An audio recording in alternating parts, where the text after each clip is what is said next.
Bismillahirrahmanirrahim. Assalamualaikum warahmatullahi wabarakatuh. Alhamdulillahirabbil alamin, wassalatu wassalamu ala sayyidina Muhammadin wa ala alihi wa ashabihi ajmain, amma ba'du. Bapak-bapak, ibu-ibu, para jamaah yang berbahagia, alhamdulillah pada kesempatan kali ini kita bisa melanjutkan kajian kita tentang kitab Aqidatul Awam beserta syarah dan dalil-dalilnya. Bapak-bapak, ibu-ibu yang dirahmati Allah, kita pada kesempatan yang sebelumnya sudah membahas beberapa nama nabi yang harus kita ketahui, paling tidak kita mengetahui namanya. Pada kesempatan kali ini kita akan membahas tentang Nabi Syuaib sedikit, apa yang kita bisa ambil pelajaran dan hikmah yang disampaikan Allah di dalam Al-Quran. Dikatakan bahwa Nabi Syuaib diutus berdakwah kepada satu kaum, di mana kaum itu pada dasarnya adalah kaum-kaum yang cukup, akan tetapi masih melakukan kecurangan-kecurangan di dalam perdagangan. Di dalam Al-Quran, di dalam surat Al-A'raf kita bisa melihat, A'udzu billahi minasyaitonir rajim, bismillahirrahmanirrahim. Wa ila madyana akhahum Syu'aiba qala ya qaumi ibudullaha ma lakum min ilahin ghairuh qad ja'atkum bayyinatun mir rabbikum fa'uful kaila wal mizana wa la tabkhasun nasa asya'ahum wa la tufsidu bil ardi ba'da islahiha. Al-ayat. Pertama-tama perintah dakwahnya kepada Nabi Syuaib ini adalah untuk melakukan tauhid atau mengesahkan Allah kepada kaumnya, di mana kaumnya ini sudah mengalami masa-masa penyelewengan akidah dari yang sebelumnya. Madyan, atau mungkin kita bisa mengenal adalah sekarang di daerah Yordan atau Yordania. Kalau waktu itu dikatakan Madyan, para ulama menyebutnya di sekitar Bukit Turisina atau di sekitar Gunung Turisina, atau kalau sekarang dikenalnya sebagai Gunung Jabal Musa atau Gunung Musa, atau kalau orang-orang barat menyebutnya Sang Katrin. Itu di daerah Mesir, dekat Laut Merah. Nah, pada dasarnya Nabi Syuaib ini diutus untuk berdakwah kepada kaum di pesisir Laut Merah, yaitu antara Sinai, Yordania, nanti juga Lebanon, juga mungkin sedikit di daerah dekat Saudi Arabia yang di bagian utara atau dekat Madinah. Karena waktu itu belum ada pembagian negara-negara seperti pada saat ini. Maka dikatakan wa ila madyana akhahum Syu'aiba. Dikatakan wa ila Madyan. Madyan ini mungkin kalau kita bisa gambarkan adalah suatu suku mungkin. Wa ila madyana akhahum Syu'aiba. Maka kepada kaum Madyan itulah diutus saudara dari mereka, dari kaum Madyan itu Syuaib. Kemungkinan Nabi Syuaib itu saudara-saudara yang pada dasarnya punya keturunan yang sama, meskipun nanti beda suku. Mungkin bukan dari Madyan, tapi dari satu keturunan di atasnya. Mungkin kita bisa, kalau kita gambarkan di Indonesia, mungkin suku-suku di Indonesia mungkin yang sangat banyak itu kan pada dasarnya mungkin ada pangkal yang paling atas. Mungkin yang paling dekat mana? Atau kita bisa gambarkan, kalau misalkan di Jawa ada macam-macam, Jawa Barat, Jawa Tengah, Jawa Timur. Di Jawa Tengah saja misalkan ada Jawa Etanan, Jawa Kulonan, dan bahasanya mungkin ada sedikit-sedikit perbedaan. Nah, kemudian apa yang disampaikan Nabi Syuaib kepada kaumnya ini? Wa ya qaumi qala ya qaumi ibudullaha ma lakum min ilahin ghairuh. Ini kita bisa melihat bahwa mereka, kaumnya ini sudah mengalami kesesatan karena sudah menyembah selain Allah. Maka disuruhlah, diajaklah kembali kepada penyembahan kepada Allah. Kemudian qad ja'akum bayyinatun mir rabbikum, sudah ada tanda-tanda yang jelas bahwa Allah lah yang pantas disembah. Mungkin apa? Ya karena hal-hal di mana kaum Madian ini pada dasarnya adalah orang-orang yang sukses. Kalau kita bisa teliti sejarah, daerah pesisir Laut Merah ini adalah rute perjalanan ekspor impor mungkin. Jadi jalan yang paling penting sampai sekarang. Kalau kita bisa katakan bahwa terusan Suez itu adalah daerah vital tentang perdagangan. Sebelum dulu ada terusan Suez, itu perjalanan darat lewatnya situ rata-rata. Jadi maka disitulah dikatakan orang kaya. Kenapa? Karena jadi lalu lintas perdagangan. Kalau kita bisa gambarkan sekarang, jadi lalu lintas penerbangan saja Singapura jadi kaya, apalagi lalu lintas perdagangan dan sebagainya. Mungkin Singapura juga menjadi lalu lintas perdagangan di saat ini. Kita bisa melihat seperti itu. Akan tetapi perbuatan-perbuatan kaum Madian ini keterlaluan. Sudah kaya tapi masih curang dalam berdagang. Jadi dikatakan wa auful mikyala wal mizan. Namanya di dalam perdagangan ada dua bentuk, ukuran dan timbangan. Kalau nggak pakai literan, ya pakai kiloan. Nah ini kadang-kadang sebagian orang berdagang itu ada yang agak main timbangan. Saya pernah mengalami di suatu tempat ketika saya membeli buah, dan ternyata timbangan di sana itu masih memakai timbangan yang pakai apa namanya itu? Yang besi itu Pak, nah besi. Akan tetapi sebelum ada buahnya, itu bandul besinya itu sudah menaruh di situ. Dan saya ketika itu tidak sengaja, karena biasanya di situ di sebuah negara itu kita bisa ngambil sendiri, kita timbang sendiri, nanti kita bayar. Akan tetapi di jalanan itu kemudian saya mau ambil buahnya, ini saya angkat, ternyata tidak imbang. Jadi sudah lebih berat yang akan ada buahnya ini. Kemudian pedagangnya datang dan saya tanya, kok begini? Kenapa? Orang itu dengan lugunya bilang, kena angin ini, katanya begitu. Ya sudahlah, mungkin itu budaya-budaya yang agak susah dihilangkan di dalam dunia perdagangan, apalagi mungkin timbangan seperti itu kan tidak bisa pas. Nah, bapak-bapak, ibu-ibu yang dirahmati Allah, itu adalah satu contoh betapa proses atau kerancuan atau mungkin kecurangan-kecurangan yang terjadi di zaman Nabi Syuaib ini sampai sekarang itu masih ada. Atau kita barangkali di dekat kita, di sekitar kita juga kita bisa buktikan kecurangan-kecurangan itu. Di sini itu satu contoh yang tadi saya sebutkan adalah mengurangi timbangan. Yang harusnya posisi timbangan adalah standar ketika belum ada barangnya, akan tetapi untuk menghilangkan jejak itunya ditaruh di situ saja. Biasanya kemudian kalau mau berapa kilo, buahnya ditaruh dulu, kemudian ini baru diganti. Jadi tidak ketahuan permainan timbangannya. Wa'uful kaila wal mizan. Jadi kaila itu takaran, mizan itu timbangan. Takaran yang mungkin entah di dalam takaran itu dikasih apa cara menakarnya. Kan banyak juga cara-cara curang untuk menakar itu, entah bagaimana caranya. Biasanya kalau orang jualan kacang pakai takaran biasanya Pak, kacang rebus di sebuah negara itu kadang-kadang juga seperti itu. Tapi takarannya itu di tengahnya itu agak gini ya, bukan cekung tapi cembung di dasarnya itu.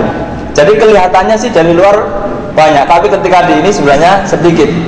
Nah kadang-kadang semacam ini harus dijelaskan juga. Nah alangkah baiknya ketika kita berdagang, kita melakukan usaha-usaha jual beli, maka yang harus diperhatikan adalah timbangan. Usahakan timbangan itu adalah timbangan yang resmi, yang pasti. Biasanya sekarang sudah ada ilmu-ilmu yang bisa membuat timbangan itu pasti. Jadi misalkan sekian maka harganya sekian. Jadi berapapun dikalikan dengan harga, biasanya langsung keluar harganya. Itu saya pikir yang lebih aman daripada melakukan seperti ini. Karena waktu itu zaman teknologi belum secanggih sekarang. Saya pikir di waktu itu dianjurkan ya kalau bisa jangan sampai terlalu mengurangi timbangan. Dan ini kita bisa lihat di semua bentuk perdagangan Pak. Biasanya di dalam Misalkan di pertanian, orang-orang yang tengkulak padi kadang-kadang menganggap 1 karung itu 1 kilo beratnya. Jadi ketika padi itu ditimbang 100 kilo, maka akan dipotong 1 kilo sebagai berat si goninya. Padahal kalau goni masuk akal, ini sak yang dari plastik itu kan sebenarnya nggak sampai 1 kilo. Ini secara aturan itu tidak diizinkan oleh Allah, karena itu akan mengurangi hak para petani itu. 1 kilo lah, kalau misalkan 100 sak sudah 100 kilo, sudah jelas. Bapak-bapak, ibu-ibu yang dirahmati Allah, dikatakan fa'ubul kaila wal mizana wala tabkhasun nasa asya'ahum. Lalu janganlah kau merugikan orang lain atau merugikan barang-barang orang lain. Pokoknya kalau kita berdagang harus jelas. Jadi jangan kemudian kita berdagang, kita sering menemukan bahkan ada orang membeli sebuah flash disk misalnya. Ini yang sering pernah saya lihat.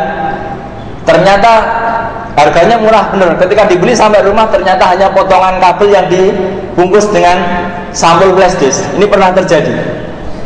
Dan mungkin banyak barang-barang yang lain ya. Yang mungkin kita beli apa, tiba-tiba di rumah nggak bisa nyala. Kita beli charger murah 5.000, nggak bisa dicoba tapi di tempatnya. Ketika kita pulang ternyata nggak nyala. Itu kadang-kadang juga masih sering terjadi. Apalagi ketika kita kembalikan, mereka dengan alasan barang yang sudah dibeli tidak bisa dikembalikan. Dan ini tidak diperbolehkan dalam aturan syariat kita. Aturannya apa? Aturannya kalau nggak bisa dipakai ya, dikembalikan, harus diganti. Ini secara aturan. Nanti di dalam Islam, nanti ini pelajaran dari Nabi Syuaib ini akan dibahas di dalam fikih yang berupa fikih muamalah. Bagaimana mengatur perdagangan, bagaimana mengukur, dan bagaimana tata cara memasarkan barang-barang dengan cara-cara yang diizinkan oleh Allah Subhanahu wa ta'ala. Lah, Nabi Syuaib ini dalam satu riwayat dikatakan namanya bukan Syuaib sebenarnya. Syuaib ini nama lakop atau nama sebutan. Syuaib itu adalah di dalam bahasa yang waktu itu dikatakan orang yang menunjukkan, atau kalau bahasa Arabnya Rasyid, penunjuk.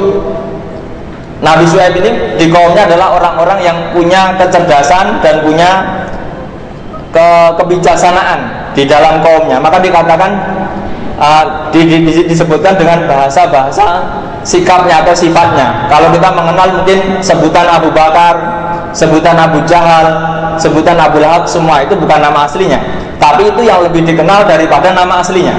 Termasuk juga Nabi Syuaib ini. Di dalam satu riwayat dikatakan bahwa nama Nabi Syuaib itu dikatakan adalah Yaswan. Nah, maka kemudian di dalam kitab-kitab sebelumnya, sebelum Al-Quran itu tidak ada Nabi Syuaib. Namanya mungkin berbeda, tapi ada ditemukan tokoh yang punya sifat serupa itu. Nah, kemungkinan nama-nama ini tidak terlalu penting, tapi yang dipentingkan di sini adalah dakwahnya. Karena kita juga tidak tahu Nabi Syuaib itu dari mana keturunannya. Ini juga banyak perdebatan-perdebatan. Karena apa? Kadang-kadang seperti itulah orang-orang yang diizinkan Allah, diperintah, diutus, itu kadang-kadang tidak tahu dari mana dia, tiba-tiba dia punya ilmu, disuruh dakwah dan sebagainya. Kita juga mungkin bisa mengenal Soekarno misalnya, presiden kita yang seperti itu. Kita mungkin akan tidak kenal siapa bapaknya Soekarno, siapa ibunya, siapa neneknya, nggak kenal. Berbeda mungkin ketika kita mengenal presiden sekarang, atau mungkin calon presiden ke depan, mungkin akan ketahuan dan sebagainya dan sebagainya. Itu adalah contoh-contoh yang ada. Yang penting apa? Yang penting adalah ilmu yang disampaikan kepada kaumnya. Dikatakan dalam catatan bahwa Nabi Syuaib ini berada pada kisaran tahun 1600 sebelum Masehi hingga 1500 sebelum Masehi. Perkiraan umurnya adalah 100 tahun. Kemudian menjadi nabi sekitar 1550 sebelum Masehi. Pertama, Nabi Syuaib disuruh berdakwah kepada kaum Madyan. Dan namun setelah berdakwah lama, akan tetapi tidak berhasil, bukan tidak berhasil, akan tetapi yang didakwah ini ternyata tidak mau. Kemudian Nabi Syuaib mengatakan, saya akan berdakwah semampu saya. Karena perintah dakwah itu memang harus semampu, tidak boleh memaksakan. Misalnya kita berdakwah di negeri-negeri Eropa, di Amerika, kita nggak boleh memaksakan, memaksa orang untuk menyembah Allah, memaksa orang untuk ikut kita, nggak boleh. Tapi semaksimal kita mampu. Kalau nggak mau bagaimana? Nah, aturannya kalau nggak mampu ya sudah, pergilah. Barangkali itu sudah menjadi kebebasan kita, tanggung jawab kita dari berdakwah itu. Nah, nanti kemudian itu adalah utusan Allah, urusan Allah. Di dalam Al-Quran banyak disebutkan kisah Nabi Syuaib ini. Di antaranya ada dalam surat Al-A'raf ayat 85 hingga seterusnya. Ada juga di dalam surat Hud, ada juga di dalam surat Asy-Syu'ara. Dikatakan sebagian orang yang didakwai Nabi Syuaib ini sebagian mengikuti, sebagian. Namun sebagian yang lain juga tidak mengikuti. Bahkan saking itunya, sebagian yang lain sombong karena merasa Nabi Syuaib ini punya kelemahan di dalam penglihatan. Kalau kita bahasakan mungkin Nabi Syuaib ini orangnya punya kelemahan. Kalau nggak minus ya plus. Kira-kira seperti itu. Dalam melihat ini agak berkurang. Para ulama sejarawan mengatakan bahwa sebagian mengatakan Nabi Syuaib itu orang buta, sebagian yang lain punya cacat di mata. Tapi ini banyak versinya. Yang disebutkan itu adalah tafsir dari ayat Al-Quran, dikatakan wa inna lanaraka fina dha'ifa. Ketika kaum yang menentangnya itu mengatakan, dan saya yang melihat engkau itu daripada kami adalah orang yang lemah, karena punya kelemahan di dalam sisi itu. Namun di dalam sisi-sisi yang lain Nabi Syuaib ini sama, harta punya, kekayaan punya, yang lain-lain punya. Maka dikatakan di dalam ayat yang lain, dikatakan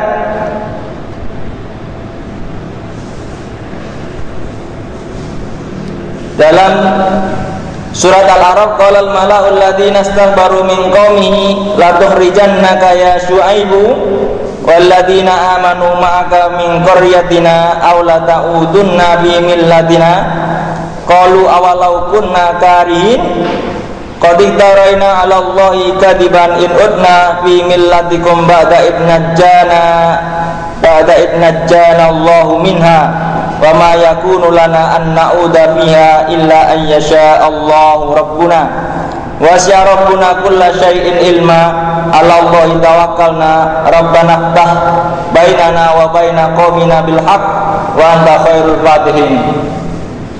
Di dalam catatan hanya sedikit sejarawan yang bisa mengungkap berapa lama Nabi Syuaib ini berdakwah pada kaumnya, kemudian dia diizinkan untuk meninggalkan kaumnya karena kaumnya akan diberikan azab. Ketika kaumnya sudah mengancam, mengusir Nabi Syuaib beserta orang-orang yang mengikutinya, kemudian Nabi Syuaib masih mencoba bertahan. Kalau saya nggak mau bagaimana? Jawabnya Nabi Syuaib seperti itu. Kemudian waktu berlalu hingga kemudian Nabi Syuaib sudah melepaskan diri. Ya sudahlah, kalau begitu saya pergi saja dan saya tidak akan sedih ketika kalian menerima adab. Maka di ayat-ayat yang lain dikatakan, dan bagaimana saya bersedih meninggalkan kalian yang tidak mau bersujud kepada Allah dan tidak adab. Nah, kadang-kadang kita bisa melihat para nabi yang berdakwah itu ketika sudah pada sisi atau pada bentuk paling puncak, maka sudah selesailah tugasnya. Kemudian Nabi Syuaib ini pergi meninggalkan kaum Madyan, dan ketika kaum Madyan ini tertidur atau dalam keadaan bermain, Allah mendatangkan adabnya berupa gempa bumi. Kita tahu bahwa kaum Madyan ini, kalau kita bisa lihat dari sisi-sisi sejarah, mungkin rumahnya terbuat dari batu atau gunung yang dipahat. Nah, ketika ada gempa bumi yang besar, otomatis itu akan runtuh dan akan menimpa dirinya. Maka kemudian kaum Madyan ini selesailah, habislah, kecuali orang-orang yang bersama Nabi Syuaib tadi. Kemudian Nabi Syuaib diutus lagi berdakwah di suatu tempat yang lain yang disebut Ashabul Aikah, atau di mana di situ ada pohon yang rindang, yang mungkin orang mengkultuskan pohon itu. Atau kita bisa melihat di dalam negeri kita mungkin dulu-dulu masih sering kita jumpai orang-orang yang memuja pohon yang besar. Itu mungkin di zaman Nabi Syuaib itu juga ada orang yang memuja pohon-pohon yang besar. Sama dakwahnya seperti itu, dan kebudayaan masyarakat perdagangan itu yang disorot oleh Al-Quran di sini adalah agar menyempurnakan takaran dan mensesuaikan timbangan agar tidak merugikan orang lain. Bapak-bapak, ibu-ibu yang dirahmati Allah, di sini kita bisa mengambil hikmah bahwa rusaknya sistem perdagangan itu akibat manipulasi timbangan atau mungkin takaran. Maka ini pada dasarnya satu sisi adalah ketika Allah memberikan cerita ini kepada Nabi Muhammad agar punya semangat yang sama membangun masyarakat atau membangun ekonomi masyarakat yang baik. Ketika Allah menceritakan tentang orang-orang kaumnya Nabi Syuaib, yang dimana yang disorot dalam Al-Quran adalah agar menyempurnakan timbangan, maka umat Islam tentunya dianjurkan atau dikehendaki oleh Allah agar dalam usaha apapun itu harus sesuai. Kalau menjual barang 1 kilo ya harus 1 kilo, tidak boleh dikurangi setengah on atau bahkan dikurangi 1 on dan sebagainya. Dalam usaha apapun, dalam perdagangan apapun, kita harus punya ukuran-ukuran yang standar. Contoh-contoh bagaimana ketika ukuran-ukuran itu tidak bisa ditimbang dan tidak bisa diukur dengan suatu tempat, ya kita tentunya punya ukuran-ukuran yang sudah bisa ditakar oleh feeling masing-masing seorang pedagang itu. Biasanya kan macam-macam. Kalau orang dagangnya nasi, ada kadang-kadang yang diukur dengan sebuah mangkok, ada juga yang diukur dengan feeling. Yang penting tidak merugikan orang lain. Meskipun di dalam fikih nanti ada satu pintu di mana orang Islam itu bisa baik adalah ketika antarodin. Antarodin itu yaitu ketika sekian dan di oke oleh yang pembeli, maka semuanya itu sudah dianggap sesuai. Jadi ketika kita melihat barangnya ini, saya beli sekian, oke, deal, ibarat kata seperti itu sudah sah. Jadi tidak dipersulit di dalam aturan perdagangan. Asalkan dia setuju, kita setuju, maka itu boleh. Bapak-bapak, ibu-ibu yang dirahmati Allah, itu mungkin yang dapat kita ambil pelajaran dari Nabi Syuaib atau kisah Nabi Syuaib yang ada di dalam Al-Quran. Kisah-kisah yang lain mungkin masih banyak sekali. Mungkin bisa kita klasifikasikan bahwa yang inti di dalam kisahnya Nabi Syuaib ini adalah pertama, mengajak orang kepada kebaikan, kepada penyembahan kepada Allah dan mentauhidkan Allah. Kemudian yang kedua adalah berusaha mengajak orang untuk menakar takaran dan menimbang timbangan dengan sesuai aturan tanpa mengurangi ataupun mencurangi orang lain di dalam usaha, dalam perdagangan ataupun dalam muamalah-muamalah yang lain.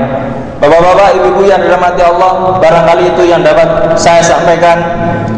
Jika ada yang ingin bertanya atau ingin yang menyampaikan sesuatu, saya kasih waktu. Jika tidak, mungkin itu yang dapat saya sampaikan. Semoga Allah meridhai kita semua dan menjadikan kita bisa mengambil hikmah dan pelajaran sehingga Allah meridhai kita semua.